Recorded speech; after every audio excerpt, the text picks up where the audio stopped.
We just went to the emergency vet this morning for this cat. And we're bringing her home, and we're going to keep her in this room by herself.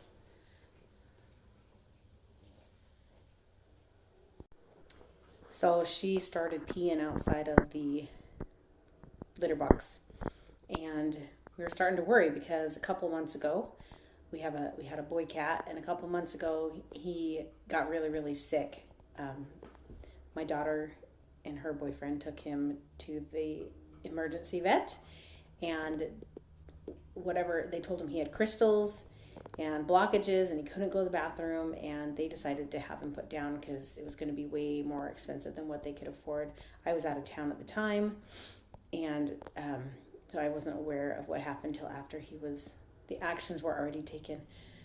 So we were just really sad. But now that this cat is starting to pee outside the box, and she's been really lethargic and just doesn't seem right. So we were worried that it was the same thing. And I know for sure that it's the cheap, horrible, awful kibble that we're feeding this cat, and both of the cats.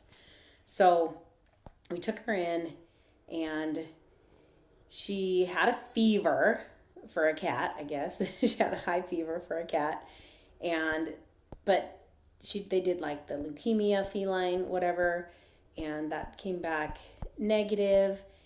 And so we're not worried about like a UTI or anything like that. They did those tests, and she's fine that way.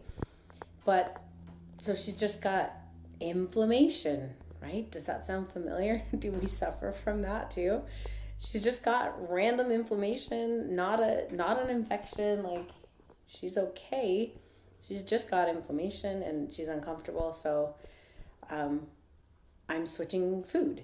They recommend, special what is the word? Hold on. I can't think of the word, but a non-irritating, non-inflaming food, which is meat. I know the secret. It's raw meat. So I have 2 new puppies. They're like 13 weeks, and I have been feeding them raw meat since we brought them home at like 7 or 8 weeks. And they're growing like crazy, and they're doing really well. This is a picky eating cat. So I've been feeding my other cat raw meat for a couple weeks, and she just doesn't want anything to do with it.